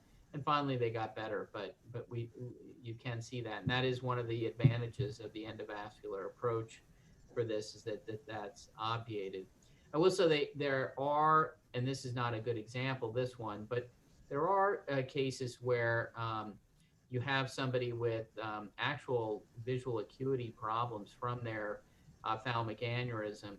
And even with a pipeline or with a stent coiling, you're not decompressing that nerve. So you're not unroofing it and removing the falciform ligament. And for those patients, I actually prefer to do a microsurgical thing if we're going to try to actually help the vision. And I've seen people really in that setting where they've had an endovascular approach through no fault of the endovascular person, but just the thrombosis of the aneurysm has worsened their vision acutely due to thrombosis and the lack of decompression of the nerve. So just something to keep in mind as a potential,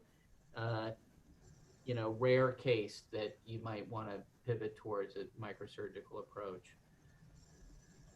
Judy, one of the things I worry about when you end up putting 2 or 3 clips, and we've seen that. I mean, I certainly recall taking at least one patient back to the OR where kind of the optic nerve or the clip doesn't move, but you know how things resettle in a way that the clip can indent or kink the nerve. I don't know, but that's always at the back of my mind. Yes. I was very disappointed to have to use so many clips, actually. Yeah. Yeah. I was hoping for 2 at the max. But that's right. Yeah, they take space. They take so much space. A lot of space there. Yeah. Yeah. Any of the panelists have Babak? Hello, Babak, and or Adel. Any comments on the case? Yeah, I think this is just a difficult kind of a checkmate either way you play it.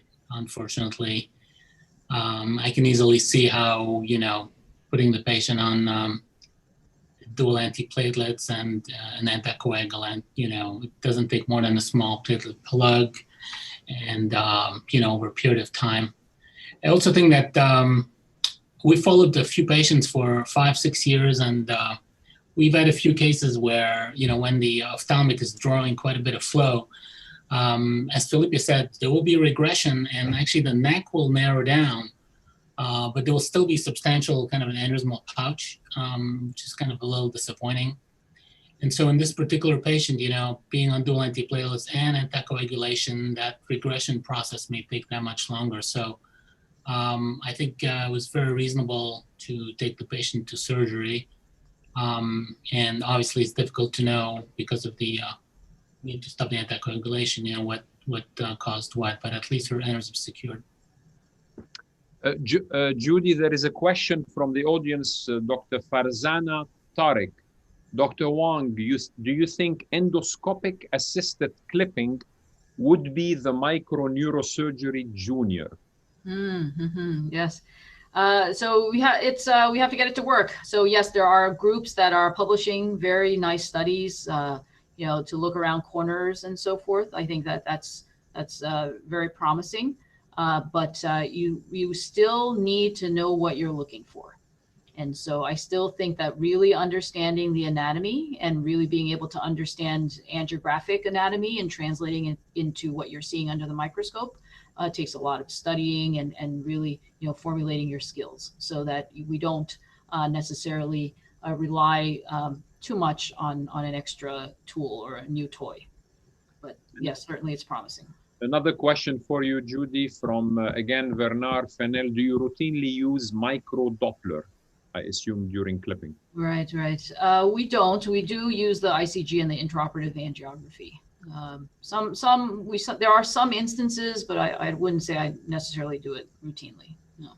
Yeah, I use it quite a bit. I mean, I use both, and I use not micro Doppler, but just quantitative flow measurements. And I've learned so much over the last 20 years I've been using them. The ICG can be falsely encouraging, and you measure before you clip, then you measure not in every simple aneurysm, but the more complicated ones. Then you measure after you clip, and then it tells you so much information. And if there's a significant drop in the flow, something the clip needs to be readjusted. Okay, great case. Shows you what real life difficulty. Yes. Oh, sorry, Babak, you want to? Question for the group: if someone requires long-term anticoagulation, will that sway you away from flow diversion? No, I think the dual antiplatelet therapy, is going to last 3 to 6 months, and I think with shorter acting, kind of faster onset, shorter half-life like prasugrel and so on, I feel a bit more confident. We do PRU testing, platelet function testing on everybody, and you can actually dose that over time so that you're at the margin where you have enough platelet inhibition, so you can potentially be on triple, for a certain period of time. And I think you may be able to potentially wean off the dual antiplatelet earlier, maybe after a month or so, depending on the, device, the amount of metal, and so on. So I think that's how I would play it. Are there any concerns about either durability or recant of flow diversion? There's been some suggestions that if you're on anticoagulation, you may even get reversal of an aneurysm that you thought was clotted, anecdotally. What I've seen in my hands is when the dual antiplatelet inhibition, when the platelet function is really poor, it will take much longer to actually have a flow diverter cause involution of the aneurysm. Not so much with the anticoagulant. I think the anticoagulant may play a role perhaps in some of those, partially kind of recanalized stent coiled aneurysm, but with flow diversion, I think at least in my experience, it seems to be more of a platelet-based. I agree. What do you think, Felipe? Yeah, I completely agree. I wouldn't have a concern in this situation with that. Okay, Adil, how about you go ahead with your case? Okay.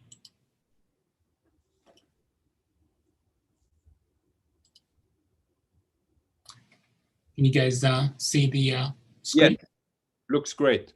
All right, so this is a 53-year-old woman who presents with right-sided headaches and underwent a CAT scan, which shows this calcified area around her right internal carotid, contrast MRI, and an MRA which shows this looks like an IC aneurysm. So this is her angiogram, and you can see she has fibromuscular dysplasia in her neck, and this quite substantial aneurysm of the kind of a ophthalmic segment of the carotid, obviously more kind of posteriorly pointing, which is associated with a significant stenosis right proximal to the neck. This is kind of a quick view of it. It's about 10 millimeters in depth, 7.6 millimeters across, and a neck of 4.7 millimeters. And I think this 3D rotational angiography, obviously because of the way you can window it, seems to underestimate the actual severity of the stenosis. Adil, where did you see the PCOM artery? It's right here. Oh, that was that. There you go. Sorry, I was looking at the other view. Okay, got it. So it's quite a bit. Highlight. I think it's anterocoroidal, and this is actually PCOM, and you're seeing flow in reverse. As a result, you're seeing undiluted flow of the PCOM right here. So this is PCOM, and I think it's anterocoroidal, as you can see, following back. And so we're getting some retrograde flow from the posterior circulation. Again, highlighting the interesting importance of this stenosis. Oh, I see Bobby Stark. Bobby, you're with us. Great. Do you mind? Can we ask Bobby what he would do first before we ask the speakers? Yeah, that's a tough one. You know, I'm as you know, anybody that has fibromuscular dysplasia, and I didn't see the whole carotid all the way down. You know, I'm a lot more nervous about endovascular approaches, and obviously she has that stenosis there. I think it's going to be tough to treat this endovascularly with some sort of stent, if not stent coils. One option would also be to consider doing a balloon occlusion test. I mean, this is distal to the ophthalmic and proximal to the anterocoroidal, so you could consider doing a balloon occlusion test, taking it for surgery, potentially clipping it, but if you had to, you could also trap it. I'm a little bit less excited about a flow diverting or flow diverting coils or stent coil, just because one, is that part just calcified, or is there a partially thrombosed element also? This is calcified here. There may be partially thrombosed component. And by the way, regarding taking down the kind of a deconstructive approach, she actually has a smaller, around 5 millimeter aneurysm you can't see on the contralateral carotid. So in terms of increasing the flow, that would be a consideration. Yeah, and I guess I can't see that other aneurysm, but a consideration also at clipping / trapping would be looking across, and potentially if is the contralateral one superior hypophyseal or ophthalmic, potentially you could clip the right and the contralateral one through a single approach. Actually, super hypophyseal. But right. If it's partially thrombosed, I think I'm pretty unexcited about flow diverting stents alone. Usually, if it's partially thrombosed, I like a stent coil or coils and a pipeline, but not too excited about pipeline in this case, where she's got fibromuscular dysplasia and she's got a pretty significant stenosis just proximal. I think it's doable, but it might be a little bit lower on my list. I agree with you. This was this stenosis here actually has partially some calcium. That's why you see it's a little hazy. It's actually around a millimeter or less than a millimeter or so. And so, you know, the challenge obviously was the calcified component of it. Sander, what would you, how would you approach this? Yeah, I'd be ducking this case. I'd be trying to voice this off on Sean or Phil. I don't like the calcium. I don't like the stenosis for surgery. It can be done, but I don't really love it. You know, you could do a bypass and occlusion, but I don't love that for this patient either. So my feeling would be maybe pipeline's not the right thing, but what about a stent coiling? Yeah, that's an excellent point. That's kind of what I would probably recommend. Yeah. You could say don't do anything, but it's a pretty big aneurysm. And yeah, she's been having headaches, and so that's kind of not I would treat it. So I like stent coiling. You pick the stent. Okay. Can I ask Felipe? The early reports of delayed hemorrhages of previously unruptured aneurysms when pipeline was used. The one common factor, wasn't it, pre-aneurysmal stenosis like this one, and people talked about paradoxical rise in the intra-aneurysmal pressure after you deploy a flow diverter. Is that still the thinking? And would you consider this the stenosis well, you tell me, relative or absolute contraindication to flow diverters? Yeah, I would consider this a contraindication to flow diversion. And Adel, you mentioned that stenosis tapered down to 1 millimeter in size. Around that. Yeah, and if that's truly the case when you get up there, then you may be occlusive just with your microcatheter crossing it, which you'll see with the control angiogram. But yeah, laying hardware through that segment, I think, is potentially fraught with complication. You could attempt to angioplasty and see if that gives a bit and opens the artery, but I doubt it would. And that is also, potentially associated with complications.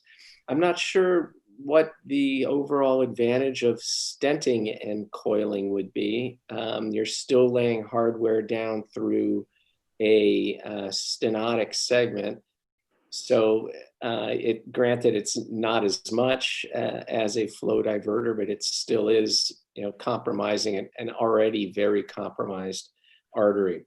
Yeah, I think, the causes of the intracerebral hemorrhage, though, they weren't completely elucidated. That certainly was one association, the pre-aneurysmal stenosis, which was exacerbated with placement of the device and altered the flow jet.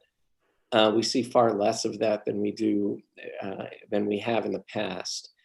I like Bobby's idea. I think taking this vessel down should be a real consideration. Balloon test occlusion certainly should be done here. You didn't show the contralateral side. I think you mentioned that she does have a patent ACOM addle.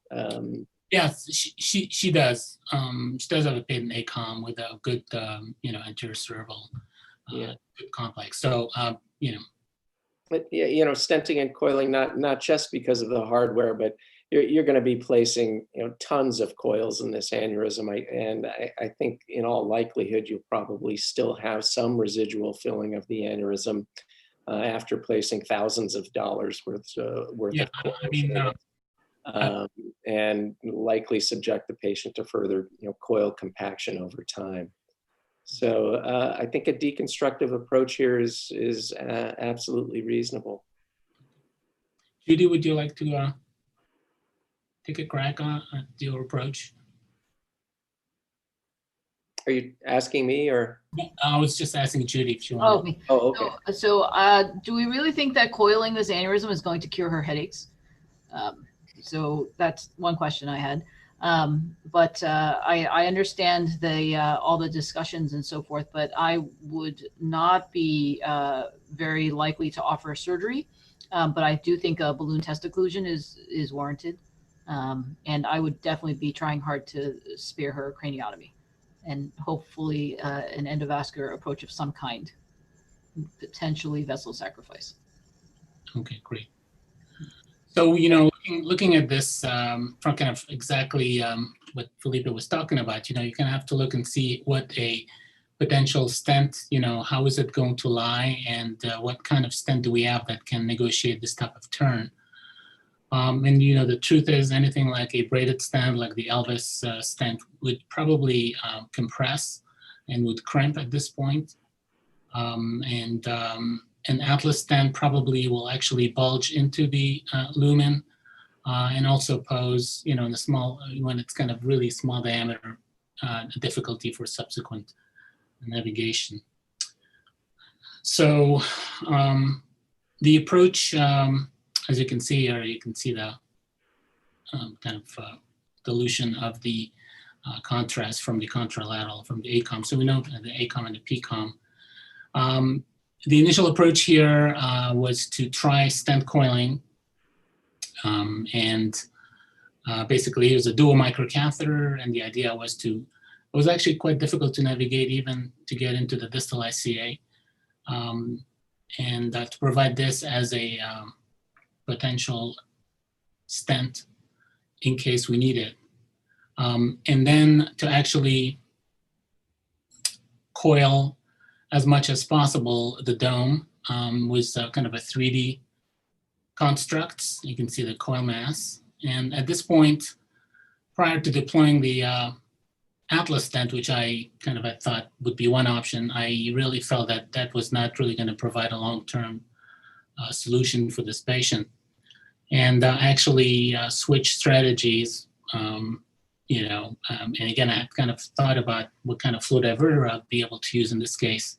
But we actually switched strategies to use a flow diverter. You can see the diameter is about 0.91 millimeters. Proxima is around 3.2. So we actually, you can see the microcatheter for the pipeline. we're able to get the pipeline distally. And you can see here that we have the pipeline deployed successfully. And you can see a number of features here. It's not completely opposed here. It's not completely opposed here either. It's crimped here and very minor poor apposition proximal, which is kind of minor compared to everything else. At this point, the angiography really showed that the neck of the aneurysm was still filling dramatically. And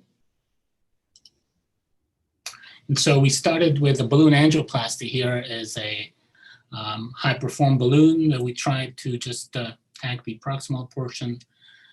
Then we were kind of not able to navigate that through the stenosis. We tried with a hyperglide balloon and also were not able to navigate through that stenosis. So actually I used a 1.5 millimeter coronary balloon, and after multiple tries we were able to get it intraluminally. Was able to dilate the stenosis enough to then get a 3 millimeter coronary angioplasty balloon. This is again a non-compliant balloon, and was able to dilate that segment. And this is kind of the final result that we got. We get an MRI on all of our patients after any embolization procedure, looking for DWI and also getting an MR baseline. And this is her post-op day 1 MR. You can see there's quite a bit of filling in the aneurysm. Prior to the angioplasty, it seemed like our treatment increased the filling in the neck region. So I was actually quite worried, and we brought her back early.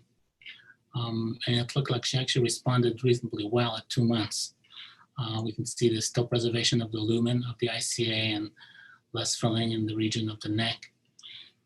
This is our 3-month angiogram, and we can see that the ICA is still open, and we've got some kind of nice response. The vessel has remodeled, both in its shape and the lumen itself, and there's been kind of preservation of the ophthalmic.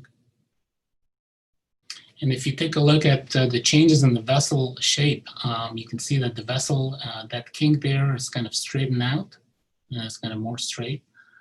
And you can actually see I don't know if you can see that white band right there. It's quite a bit of intimal hyperplasia all across the stent, which is probably one of the mechanisms of these flow diverters actually really preventing recanalization and kind of forming a tissue band. Sorry, yeah, so she's done very well. Her headaches improved slowly after about a month, and now she's headache free. And right now we're just waiting to kind of have this in-stent stenosis or intimal hyperplasia type of stabilize. We've seen that quite a bit in younger patients, and so we're gonna wait a little bit longer before addressing the contralateral aneurysm. Good result, Adil. Any comments from the panelists or speakers? No, that is a great result, Adil. I congratulate you on that. I'm frankly, I'm a bit surprised that the angioplasty worked. I applaud you switching from the compliant balloon to the coronary balloon. I think that was really the best option in this case, and probably generated enough radial force to open that. It really, in my mind, was more. It appears more from a twist in the artery below the aneurysm rather than an atherosclerotic narrowing, which I think would have been more worrisome. So yeah, this looks good. Yeah, thank you. It was kind of, after deploying the pipeline and spending 10, 15 minutes trying to get through that lumen, the stenosis with the coronary balloon, you kind of obviously are thinking maybe this wasn't the right decision, but luckily it worked out. Adil, remind me, did you have a BTO prior to this? We did not. We did not have a BTO, and in retrospect, I probably should have. I kind of was a bit overconfident on her, based on her angiographic study, but that should have been done. How did you feel taking a 3 mm coronary balloon there and inflating it? Well, I mean, it's a pretty proximal segment of the carotid, and we during my training back in the 90s, we kind of did that somewhat for intracranial atherosclerosis. That was actually our good. Exactly, but at the neck of an aneurysm, it's a little disconcerting. So congratulations. Did you sort of have a mental plan B if you had a rupture at that point? I mean, there are so many ways you can deal with the rupture, right? In that area, you'd have to reverse the heparin, obviously, and platelets, and then shut down the vessel, identify the rupture site. You're thinking the pipeline has sort of trapped you at that point from any extra access to the aneurysm. So it would be really a shutdown, no? Correct. So, I mean, presumably the rupture would be more from the neck region rather than, from the dome itself. Impressive. Okay. Yeah, it's a really nice case, Dr. Malik. I guess for the other, and maybe more junior people watching, I mean, I think it's nice that you could use a non-compliant balloon in that segment, probably because it's right up against the bone. And just for the people that are, regularly using pipeline in other segments where it's not up against the bone, obviously, you need to be super careful if you've got an atherosclerotic stenosis with the pipeline inside. You have to be super careful with your angioplasty, especially if you've got a non-compliant balloon. But nice work. Okay, Adil, we're running a little out of time, so I'm sorry, I don't have time for your other multiple cases. So I'm going to ask Babak to go next, and Sander may have to leave us. He has another Zoom. So Babak, can I invite you to share your slides? You're muted. Okay, let me share the screen. I try to prepare two to appeal to our two guest speakers. Let me make sure this works.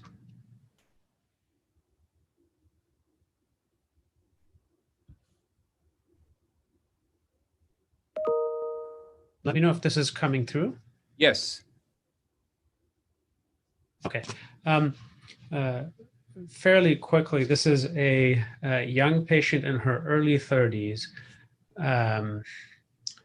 And she is trying to have children, and she has a seizure, and this is discovered. She's essentially intact.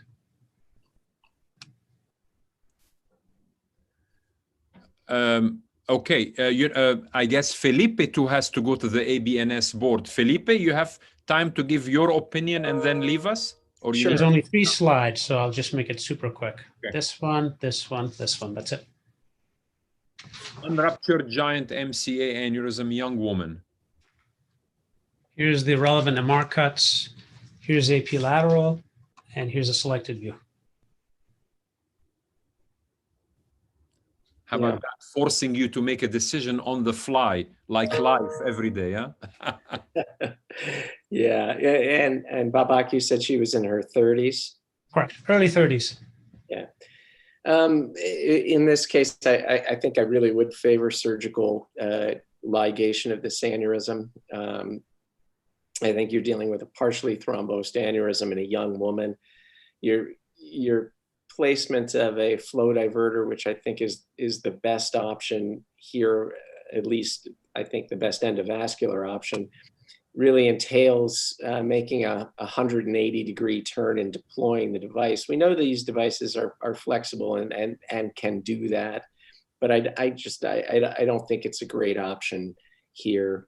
I think I would favor more of a definitive surgical reconstruction and debulking of the mass of the aneurysm rather than laying hardware down through that. Got it. It's feasible, but I don't think it's ideal. Sandra, your thoughts? Sander had to leave. They have a BNS board meeting. Actually, okay. Felipe, Judy, and Sander, I think, have to leave. So we will fast forward through this. Jacques, your call. Yeah, surgery, with potential bypass. I'll have to study the neck. No, fast. Oh, sorry. You mean, no, we can keep talking, the rest of us. That's okay. Okay.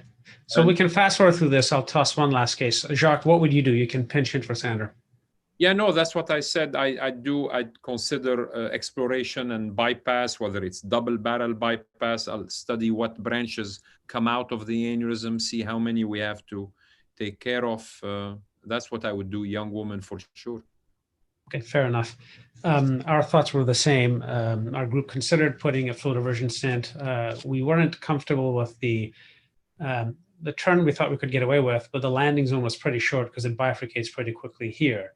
We weren't even sure if this was a normal segment. So we thought we'd end up trapping one of the M3 divisions of this M2. So as you mentioned, we chose surgical exploration. She has a pretty decent STA, so we harvested that. We'll quickly fast forward through this, long story short. The entire aneurysm is really dug under the temporal lobe. You can see an inflow and an outflow to the aneurysm. And again, in the interest of time, we'll just jump forward. And so there's an inflow through here, an outflow. And this is not, I will apologize, well edited, but we'll jump a bit forward. And so we decided we would just trap and bypass it. We took a long segment of the STA. And we only temporarily occluded one of the M3s, so that allowed us to have no issues with ischemia, because the outflow zone came out of the aneurysm and then rapidly bifurcated into two M3s. So we just bypassed it to one of the M3s. So that's all that's temporarily occluded. Let's jump forward. And now this is inflow into the aneurysm, and we just decided not to explore or waste any time with it. We just trapped the inflow, and this is the outflow coming out of it. So the whole aneurysm is really at the bottom quarter of the screen, and we just put the fissure over it. We didn't bother chasing the rest of it. So you mean you bypassed and trapped the aneurysm, proximal Yes. aneurysm? Yeah, okay. Correct. So here's the IC green. Here's the STA coming in. There's the two branches.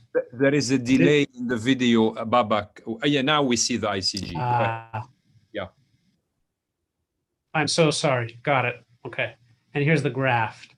I'll just skip forward. So basically, we've got the superior M2 native. This was a giant aneurysm arising from the inferior M2. So we left the superior M2 as is. And you can see, and then we took this guy, and it basically becomes a large sort of inferior M2 temporal occipital artery. And so if you kind of look at them, this is native. And then this segment of the MCA used to be the aneurysm, and it's now supplied by the STMCA graft. So you can kind of overlap them. So that's what we chose. I'll give you guys one other case with a different bent, perhaps. Perfect. Nice case, Babak. Did you measure flow with the flow probe before you do? I should have. I'm going to be embarrassed. I didn't have one available, but that was a good point. I did leave her temporarily occluded for 30 minutes with SSEP, MEPs, and EEG. None of those showed a change, but you're absolutely right. I think measuring true flow would have made more sense. Let's do one quick different one.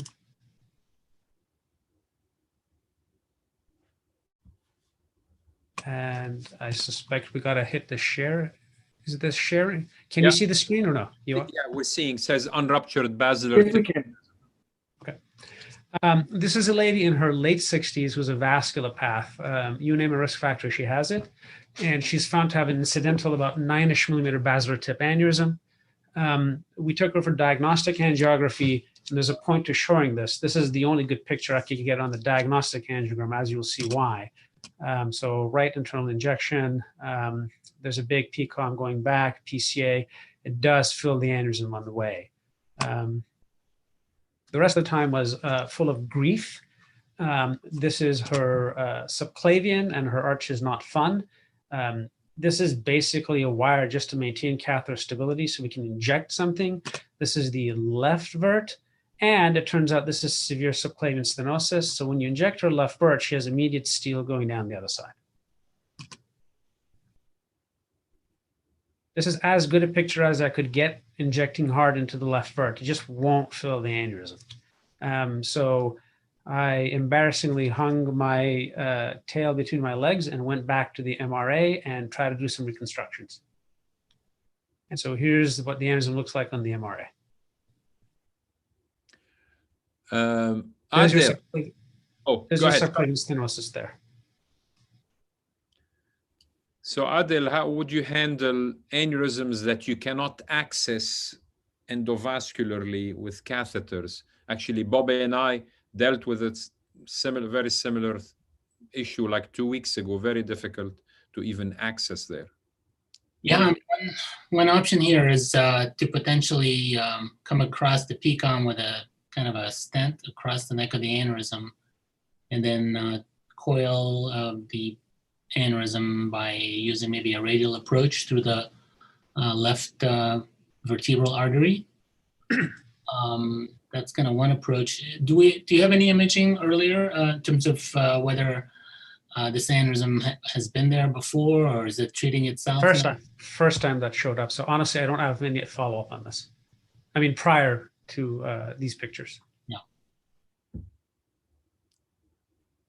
That probably would be my thought is, you show the PCOM from the right injection. And so I would try to carefully see if you can go across with a very low profile, maybe Neuriform Atlas stent using a duo kind of a 0165 microcatheter, and then either do it in a stage fashion or maybe have come through the left vertebral artery, again with a very low profile microcatheter. Obviously going to have very tenuous support. So that's probably the approach I would suggest rather than anything more sturdy, in terms of reaching it for an endovascular approach. I think obviously a surgical approach with all of her risk factors and her subclavian steel, kind of a difficult option for her. Jacques, what are your thoughts? What would you do? Yeah. She's 69, you said? Yeah, late 60s, correct. 60s. I would look, again, Bobby and I had a very similar case that I would have loved to be, treatable endovascularly, very difficult access. I actually explored surgically and backed out because of the heavy calcification at the base. But I don't remember if we know calcification. Do we know if it's heavily? No. I had a CTA and minimal no calcification. Well, I should have put the pictures. Yeah, I would clip it. Now, I can't tell you the approach because I need to have an idea where it is in relation to the posterior clinoid, subtemporal versus transsylvian plus or minus transcavernous. But I would clip it given the endovascular difficulties, yes. So we looked at these options. Our concern was that she was a bit of a vasculopath, and I was a bit reluctant to want to do anything open on her. When we looked at these images, we thought that the left vert is tortuous, but the right vert isn't horrific. And so we thought, well, why don't we just go radial? And I already know Bobby's been probably thinking about that the second he saw these cases and wondering what is a femoral artery. We went transradial from the right side, and there's our guide catheter. And now you have a better neck view. So finally, we can actually see it properly. Let me see, I have a 3D. Okay. So Adele, thoughts at this point? Bobby, what would you do? Yeah, I mean, I agree, nice case for, I think, an endovascular approach. And I agree, I'd probably come from the right. There's a big PCOM. So you could come from PCOM across the P1 to P2, or sorry, contralateral P1, probably with a stent, and then come probably radially with the second system from the vert and coil. And I'd probably, like Dr. Malik said, probably use an atlas across the base. You get nice reconstruction of the base. The vessel is somewhat tortuous, and I would try to use maybe more of an open cell stent so that you can get better apposition rather than like a braided stent or but it's possible those may work as well. I find that sometimes, even though the CAT scan does not detect calcium, if you do a negative, just a cone beam CT, it may actually be a little more sensitive to picking up calcifications in the wall that may be missed on a regular, kind of a local CT, without injecting any contrast, actually. So we really like these ideas. The one concern we had was that, I'm so sorry. I had a picture of the arch. My mistake. She's got a terrible type 3 arch. We can get a sense of the struggle here just to maintain stability to get injection. And again, we could certainly toss a balloon here and climb up it, but I wasn't really keen on having catheters in anterior and posterior circulation. So I sort of chickened out and thought, what is the simplest thing I can do, just transradial, not doing anything fancy with one guide catheter? And I'm sure there are way more elegant ways of doing this. But we thought, why don't we just convert this into a sidewall aneurysm? She's got a huge PCOM. She has no need for that P1 segment, so who cares? And so our plan was to basically take a stent from the basilar into what needs to be protected left P1, and then just coil this to completion. So in this case, we'll be protecting the SCAs, protecting the left P1, and we had no qualms about losing the origin of that because her PCOM was ginormous, just for simplicity's sake. And so you would think this angle is easy. I thought this would be a piece of cake, and nope. So we actually ended up having to go around the dome of the aneurysm to finally get enough wire that you could actually get a catheter and get enough purchase. Long and short of it, we use the Atlas stent. So here's the proximal stent, here's the distal stent, here's the coil, and here's the final construct. As you can see, the P1 segment is about to go. And this, I've seen her in 3-month follow-up. So it's only short-term follow-up. She looks fantastic. The MR shows no recurrence at this point, but obviously we know that wide-neck aneurysms just with stent and coiling do have a recan rate. We also thought that while we're there, let's just fix the subclavian stenosis. And so this is the stent put across, and we managed to avoid falling into the innominate. And so now she has equal radial pulses and no longer has this activity-induced tingling in her hand. Nice job. Very nice. Well, it's 7:15, very exciting, 2 hours, 15 minutes. Thank you. Sorry, we lost some of our speakers to another Zoom, but the audience loved it, stayed with us till the end. Thank you very much, and I bid you a good evening. Thank you very much. Bye.